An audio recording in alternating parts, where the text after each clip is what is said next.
The laughter started before he even finished the sentence. Not small laughter. Not awkward laughter.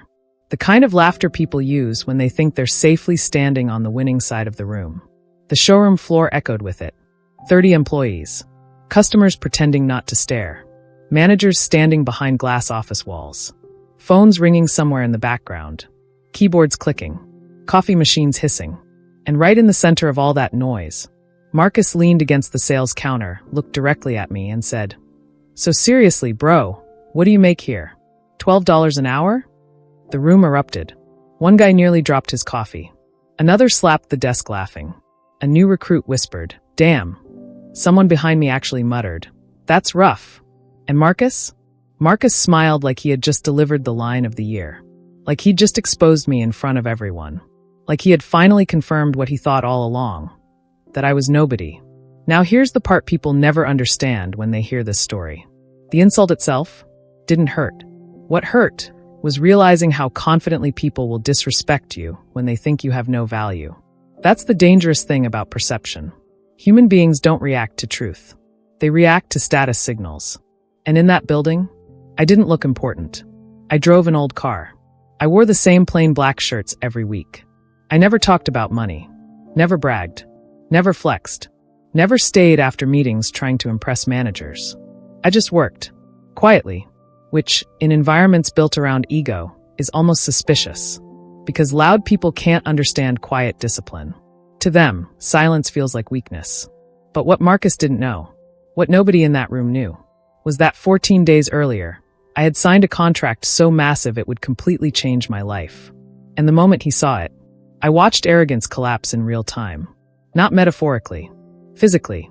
I watched a man's confidence leave his face. And I will never forget it.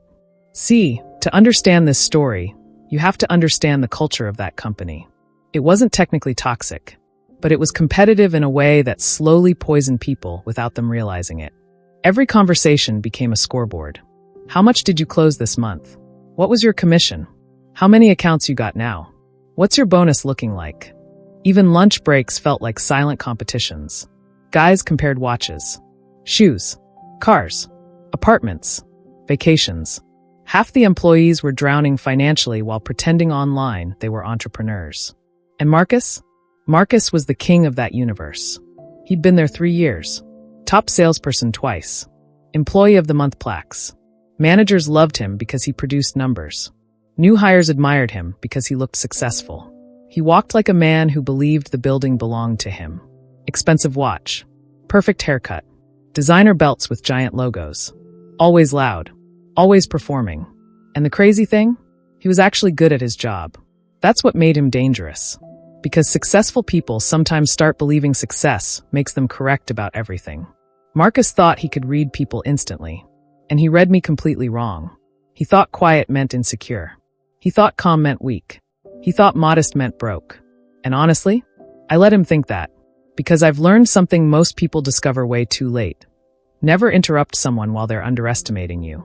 That mistake becomes expensive later. When I first joined the company, nobody paid attention to me. Which was perfect. I learned everything quietly. I watched who actually had influence. Who pretended to. Who produced results. Who just produced noise. Marcus was loud. But there were other people, silent people, who truly controlled decisions. That matters. Because if you only study the loudest person in a room, you'll misunderstand how power actually works. And while Marcus spent time building visibility, I spent time building leverage. I volunteered for difficult accounts. Stayed late learning back-end systems. Built relationships with clients nobody else wanted. Fixed problems that weren't technically my responsibility. No applause. No social media posts. No speeches. Just value. That's the thing about invisible work. Nobody notices it. Until suddenly everyone does. About 8 months in, upper management started paying attention to me. Not publicly. Quietly. One director began pulling me into meetings. Another started asking for my opinions. Then came private conversations. Then came lunches. Then came negotiations. Real negotiations. The kind where your entire future changes based on whether you understand your worth. At first I thought they were just testing me. But eventually they made it official. They wanted me to transition into a performance leadership structure tied directly to company growth. Base salary, equity percentage, override commissions, quarterly incentives, executive fast-track potential. The package was insane. I remember reading the first offer 3 times because I genuinely thought they made a mistake. The base salary alone was more money than my father made in several years working manual labor. I sat in my apartment staring at the paper for almost an hour. Not celebrating, just processing. Because moments like that are strange when you come from nothing. Your brain doesn't immediately feel proud. First it feels disbelief, then fear, then pressure. Because suddenly your future becomes real. And real futures are terrifying. I almost called my mother that night.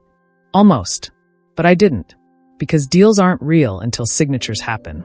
And I've learned silence protects opportunities. So I negotiated carefully. Very carefully. I asked questions nobody expected me to ask. Performance ceilings.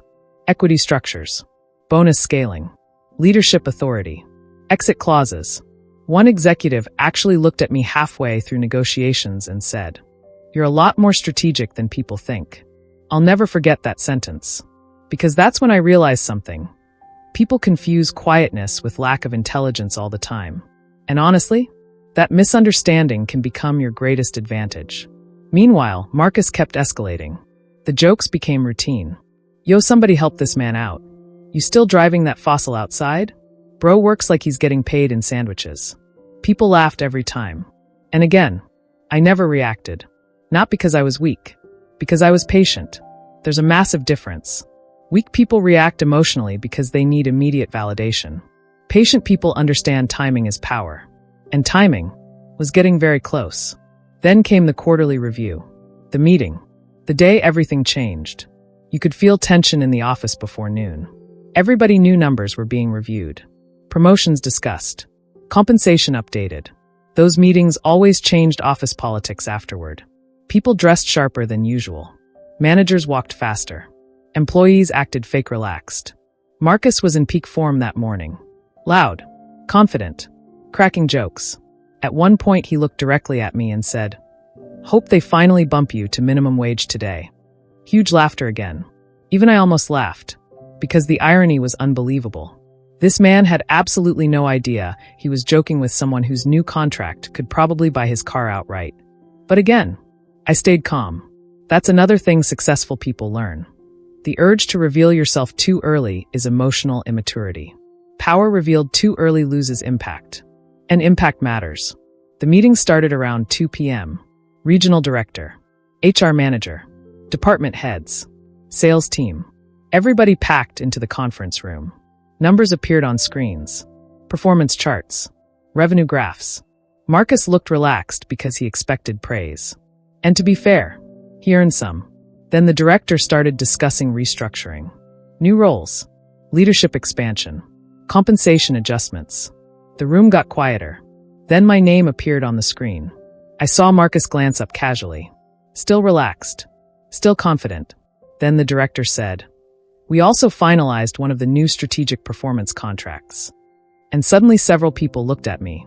Marcus sat forward slightly. Probably confused. The director continued.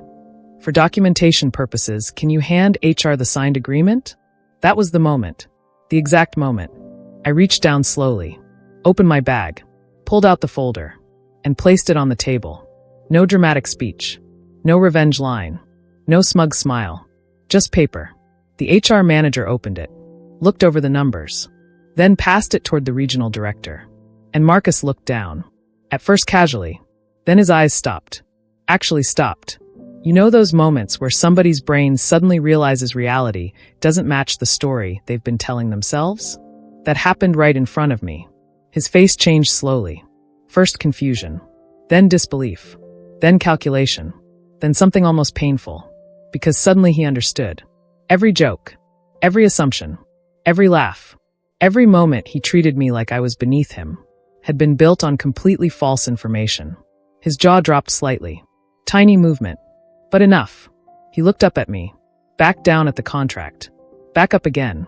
Like he physically could not process the numbers. The room was dead silent now. Nobody laughed anymore. One manager actually cleared his throat awkwardly. Another guy stared at the table pretending not to notice. And I just held eye contact. Same calm expression. Same smile. The exact same smile I gave him on the showroom floor. Only now, it meant something completely different.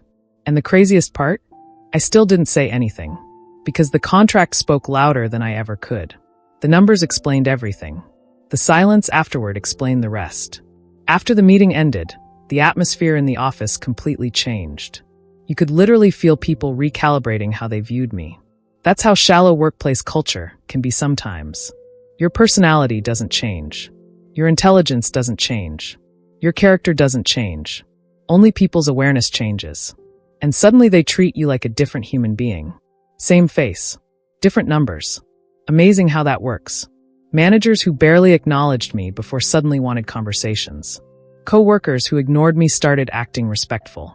A few people even became weirdly nervous around me. Like success had altered gravity itself. And Marcus? Marcus disappeared for almost an hour. When he finally came back, he wasn't loud anymore. No jokes. No performance. No audience behavior. Just quiet. Real quiet.